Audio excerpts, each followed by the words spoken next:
Welcome to the feasts of the Lord. परमेश्वर के उत्सव में आपका स्वागत है। We've been studying a very special time in the life of our father Abraham. हमारे पूर्व पिता अब्राहम की जिंदगी के महत्वपूर्ण एक समय के विषय में अध्ययन करते आ रहे हैं। In our last episode, we covered a major war that he won and then a blessing that he received from Melchizedek the priest. पिछले सत्र में हमने देखा कि एक महायुद्ध उसने जीता है और मिल्कीसेदेक महायाजक से आशीर्वाद पाते हैं। And then he faced a temptation from the king of Sodom to get wealth and to grow in pride. और वो सोदोम के राजा के द्वारा एक प्रलोभन पाता है जिससे कि वो ज्यादा धन को पाए और घमंड को पाए। And after he passed that test, he was given, you could say, a great promotion by God in Genesis chapter 15. उस परीक्षा पर जयवंत होने के बाद परमेश्वर ने उसकी जीवन में एक बड़ी ऊंची पदवी देता है करके हम उत्पत्ति 15 अध्याय में देखें। And the promise he received was a covenant to give him many descendants, not from his servant Eliezer, but coming out of his own physical body. जो वायदा जो पाता है एक वाचा के स्वरूप है कि उसके द्वारा एक बहुत बड़े वंशों को परमेश्वर तैयार करेंगे, वो एलिएजर के द्वारा नहीं मगर इसी की जीवन के शरीर के द्वारा होने पाएगा करके। But this promise that Abraham receives in Genesis chapter 15 is not the first time he got a promise. For that we need to go back to Genesis 13. ये जो वायदा यहाँ पर उत्पत्ति 15 अध्याय में जो पाते हैं वो पहले बार उसने नहीं पाया है, इससे पहले भी परमेश्वर से ये वायदा पाया है, इसलिए हमें उत्पत्ति 13 अध्याय में वापस जाना है। You remember from Genesis 13 and verse 14 that Abraham and Lot had separated soon after they got to the land because their flocks were too numerous. आपको याद होगा उत्पत्ति 13 अध्याय के 14 पद में अब्राहम और लूत के बीच में फूट आता है क्योंकि उनकी झुंड की भेड़ बढ़ गए हैं। So after Lot chose to live in Sodom, we see that Abraham was given a great promise in chapter 13 and verse 14 and 15 and 16. लोथ सोदम में रहने की चुनने के बाद हम 13 अध्याय के 13, 14, 15, 16 पद में देखते हैं परमेश्वर ने अब्राहम को एक बड़ी वायदा और आशीष देते हैं। And I'm going to read this part and just remember at this stage Abraham is 75 years old. मैं आपके लिए इसे पढ़ने वाली हूँ मगर आप याद रखिए इस समय पर अब्राहम की उम्र 75 साल का था। And the Lord said to Abram after Lot separated from him, "Lift up your eyes and look from the place where you are. Look northward, southward, eastward, and westward. For all the land which you see, I give to you and your descendants forever. And I will make your descendants as the dust of the earth, so that if a man could even number the dust, then your descendants could also be numbered." जब लूत Abraham से अलग हो गया तब उसके पश्चात यहोवा ने अब्राहम से कहा, आंख उठाकर जिस स्थान पर तू है वहां से उत्तर, दक्षिण, पूर्व, पश्चिम चारों ओर दृष्टि कर, क्योंकि जितनी भूमि तुझे दिखाई देगी उस सब को मैं तुझे और तेरे वंश को युग युग के लिए दूंगा, और मैं तेरे वंश को पृथ्वी की धूल के किनकों के समान बहुत करूंगा, यहाँ तक कि जो कोई पृथ्वी की धूल को किनकों को गिन सकेगा वह तेरी वंश भी गिन सकेगा। Now Abraham was already 75 years old when he got this astonishing promise of so many descendants that it would be like the dust that you can't even count. Abraham अब एक ऐसे चौंकाने वाली आशीष को पाता है जहाँ परमेश्वर कहता है इस भूमि की धूल के किनकों के समान तेरे वंश को बढ़ाऊंगा। And it was after this promise that that large war took place that we've learned about in the other episodes. इस वायदे के बाद ही बहुत सारे युद्ध होने लगा जिस विषय में हमने पिछले सत्रों में देखा था। I would just like to make a spiritual point about this kind of a promise that God gave to Abraham. इस प्रकार की जो वायदा परमेश्वर ने अब्राहम को दिया है उसमें कुछ आत्मिक बिंदु में बताना चाहती हूँ। The principle is that God sometimes gives us a promise that sounds impossible and crazy and our heart just can't really believe it. सिद्धांत ये है कि कई बार परमेश्वर ऐसा वायदा हमें देता है जो हमें सुनने के लिए बड़े पागलपन सा लगता है और वो कभी ऐसे लगता है कि असंभव है, कभी होने वाला नहीं है और उस पर हम विश्वास नहीं कर पाते हैं। If you're anything like me, your mind and your heart are smaller than the plans of God for our life. अगर आप मेरे समान हैं कि आपके मस्तिष्क, सोच और विचार और आपकी दृष्टि बहुत सकरा है, छोटा है, मगर परमेश्वर की योजना तो बड़ा विशाल है। So at age 75, when his wife was 65, God's already promising him millions and millions of descendants. जब वो 75 साल का है और पत्नी पहले से 65 साल की हो चुकी है, परमेश्वर करोड़ों वंश के विषय में उनसे वायदा कर रहे हैं। Now in chapter 13, we don't get to see how Abraham responded to that promise, but we do see it a few chapters later that he believed God. और 13 अध्याय में हमें अब्राहम ने क्या प्रत्युत्तर दिया करके स्पष्ट हमें पता नहीं है, मगर कुछ अध्यायों के बाद हम जरूर देख पाते हैं अब्राहम ने उस पर विश्वास किया है। Now for those of you listening that might go to prophetic conferences, or you might know someone who is a prophet who speaks over your life, जो मुझे सुन रहे हैं, आप हो सकते हैं भविष्यवाणी के सम्मेलन में जाते हो या कुछ व्यक्तिगत भविष्यवक्ताओं का व्यक्तिगत रीति से जानते हो। You may have heard prophecies over your personal life or over the generation you're living in that just seem impossible to believe. हो सकता है अपने ऐसी भविष्यवाणी सुनी हो जो आपके लिए हो या आपके वंशज के लिए जो आने वाले हैं। हो सकता है आप उसे सुनते ही विश्वास करने योग्य नहीं होगा। This has happened to me dozens and dozens of times. I have heard a word spoken over me that there was no way I could believe it. मेरी जिंदगी में ऐसे दर्जनों बार हुआ है कि ऐसी भविष्यवाणी मुझे आई है जिसे सुनते ही विश्वास नहीं कर पाते हैं। Let me just give you one or two small examples from my life to show you that we're all the same in our heart. मैं एक दो उदाहरण आपको देना चाहती हूँ जिससे कि आपको समझने लग जाए कि हम और आप एक समान ही हैं। Starting at about 15 or 20 years ago, people began to speak prophetic words over my life. शुरुआत में 15-20 साल पहले मेरी जिंदगी में लोग जब हमने सेविकाई शुरुआत किया भविष्यवाणी बताया उन्होंने। Some of them were just personal friends and intercessors, and some of them were like people that actually were teachers in public. कुछ लोग मेरे व्यक्तिगत जानने वाले लोग जो हमारे साथ प्रार्थना करने वाले लोग हैं, और कुछ लोग ऐसे लोग थे जो सामान्य लोगों से लोगों की शिक्षा देने वाले लोग हैं। And one example is this one prophet said to me more than 10 years ago, I see you going to the nations. 10 साल पहले एक ऐसे नियुक्त भविष्यवक्ता मुझे देख के कहा उनमें से कि जो मैं देख पा रहा हूँ कि तुम राष्ट्रों में जा रहे हो। When I heard that, I'm going to be honest with you, I thought, oh, prophets say that to everybody because it sounds good. You're going to go to the nations. सच्चाई से मैं आपको बताना चाहती हूँ, जब मैंने पहली बार सुनी थी तो मैं सोची थी हाँ ये तो सारे भविष्यवक्ता ऐसे कहते हैं क्योंकि इसे सुनने में अच्छा लगता है कि तुम राष्ट्रों में जाओगी। To me, it was a ridiculous promise that made no sense in my life. I couldn't possibly think about or agree to or want to go to any nations, and I wouldn't have anything to say to the nations anyway. और मेरे लिए बहुत ही मजाकी एक वायदा रहा है कि मैं राष्ट्रों में जाऊंगी, क्योंकि जो है इतना राष्ट्रों में जाके करने के लिए मेरे पास कुछ नहीं था, ना जो कहने के लिए मेरे पास कुछ था। God is very, very merciful to people like me because I did not believe that word. 1,000% I did not believe it. और मगर परमेश्वर दयापूर्वक रहा अपने लोगों के लिए, क्योंकि मैं 1000% मैं कह सकती हूँ कि मैं उस पर विश्वास नहीं करी थी।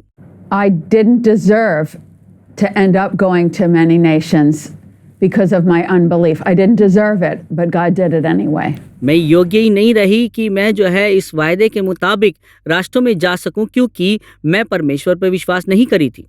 And so here's Abraham getting this ridiculous promise that seems impossible, but he did not despise the promise. He didn't think, oh, that's ridiculous. He believed God.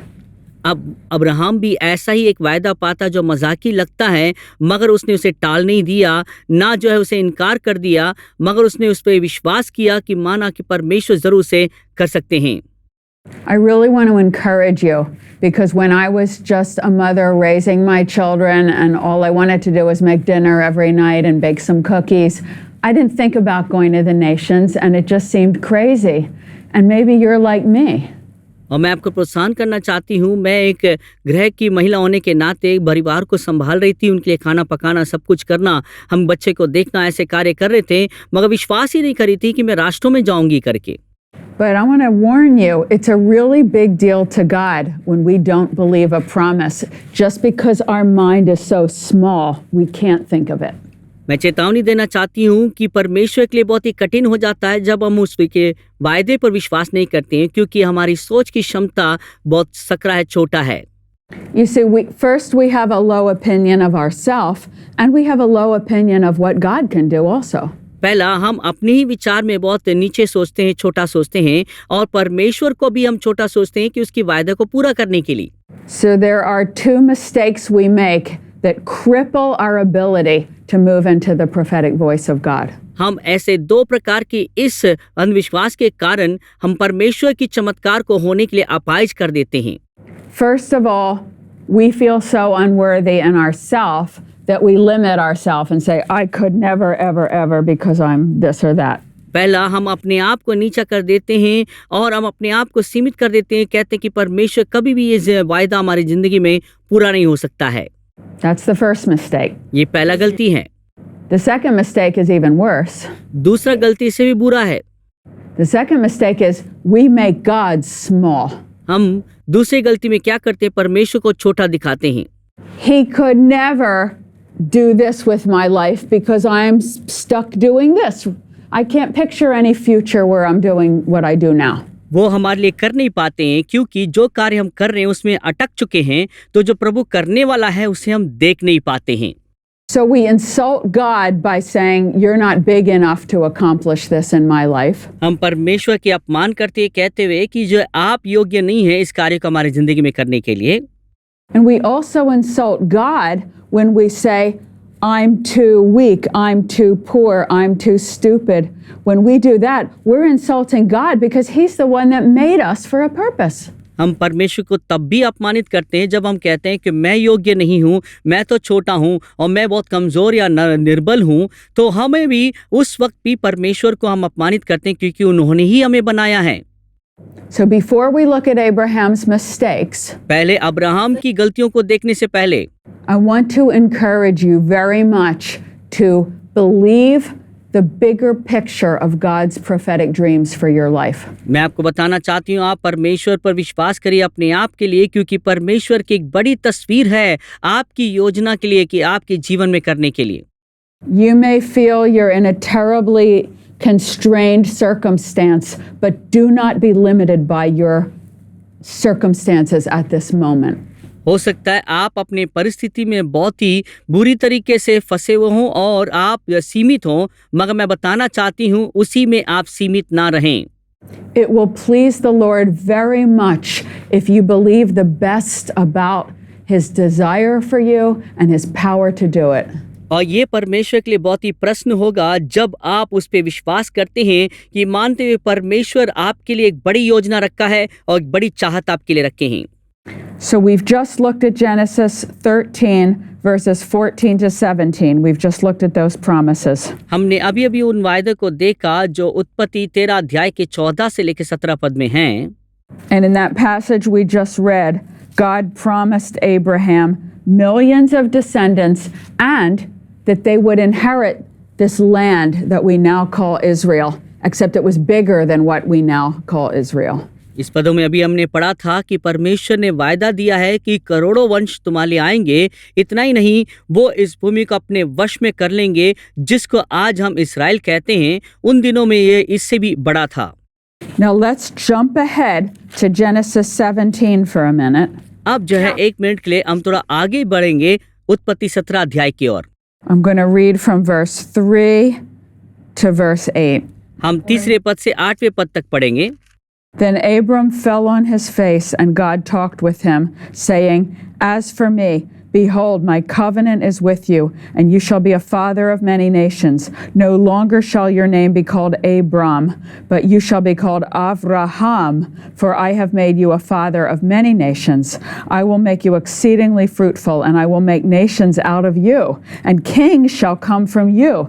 And I will establish my covenant between me and you, and your descendants after you in their generations, for an everlasting covenant, to be God to you and your descendants after you. Also, I give to you and your descendants after you the land in which you are a stranger, and all the land of Canaan as your everlasting possession, and I will be their God. तब Abraham मुंह के बल गिरा और परमेश्वर उससे यूं बातें करता गया, देख मेरी वाचा तेरे साथ बंदी रहेगी, इसलिए तू जातियों के समूह का मूल पिता हो जाएगा। इसलिए अब से तेरा नाम अब्राम ना रहेगा, परंतु तेरा नाम अब्राहम होगा, क्योंकि मैंने तुझे जातियों का समूह का मूल पिता ठहरा दिया है। मैं तुझे अत्यंत फलवंत करूंगा और तुझको जाति जाति का मूल बना दूंगा, और तेरे वंश में राजा उत्पन्न होंगे, और मैं तेरे साथ और तेरे पश्चात पीढ़ी पीढ़ी तक तेरे वंश के साथ भी इस आशय की युग युग की वाचा बांधता हूँ कि मैं तेरा और तेरे पश्चात तेरे वंश का भी परमेश्वर रहूंगा, और मैं तुझको और तेरे पश्चात तेरे वंश को भी ये सारा कानान देश जिसमें तू परदेशी होकर रहता है इसी रीति दूंगा कि वह युग युग उसकी निज भूमि रहेगी, और मैं उनका परमेश्वर रहूंगा। Now, this is 3 times Abraham has received this promise from God. और अब्राहम ऐसा वायदा 3 बार परमेश्वर से पाया है। The first time is Genesis 13 verses 14 to 17. पहली बार उत्पत्ति 13 अध्याय 14 से लेकर 17 वचन तक। That's when he's 75 years old. और तब वो 75 साल के थे। The second promise is the entire chapter 15. दूसरा वायदा वो 15 अध्याय संपूर्ण है।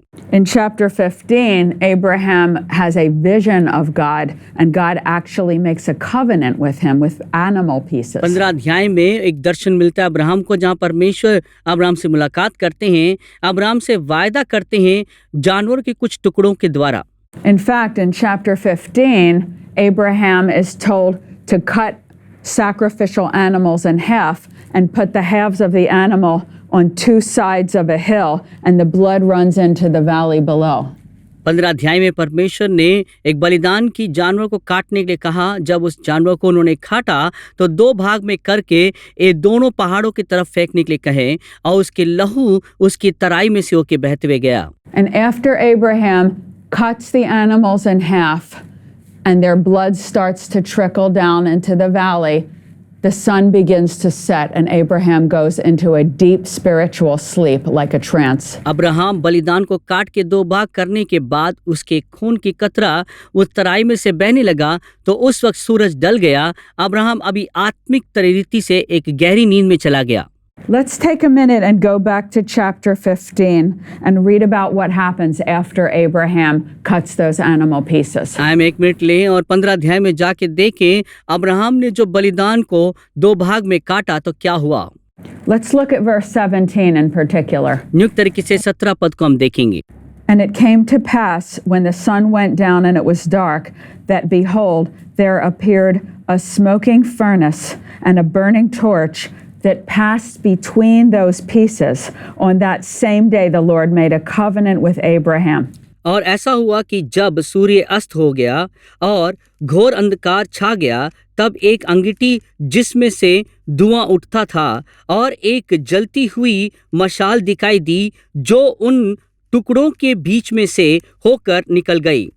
Although this is one of 3 promises, the same promise God made to Abraham, this one is a little bit different in chapter 15. जबकि ये वही वायदा है, परमेश्वर ने जो 3 वायदा अब्राहम के साथ किए हैं, मगर ये थोड़ा सा अंतर है जो 15 अध्याय में हम देखते हैं। This promise was accompanied by a covenant of blood, and God walked through the blood as a burning fire to seal the covenant with Abraham while he was asleep. इस वायदे के साथ लहू की वाचा भी बांधी गई थी, और जिस लहू में परमेश्वर चलते आया एक आग की भट्टी के समान, और अब्राहम को आशीष दिया जिस वक्त अब्राहम सो रहे थे। So we must understand that when the Lord gave Abraham this land forever to his descendants, the land of Israel, God made a covenant and he walked through the pieces, and Abraham did not have to do it. जब परमेश्वर ने इस भूमि को Abraham के वंशों के लिए अनंत भाग होने के लिए जब दिया था वाचा के रूप में, तो परमेश्वर उन टुकड़ों के बीच में से होके चला। अब्राहम के लिए उसके लिए कुछ करने की जरूरत नहीं पड़ा। So always remember that God's promise to give this land to Abraham's descendants is unconditional. God will always keep this word. आपको याद रखना होगा, परमेश्वर ने वायदा दिया है अब्राहम के वंशों के लिए, ये भूमि उनके लिए देंगे, जिसमें कोई शर्त नहीं है, तो वो जरूर देंगे।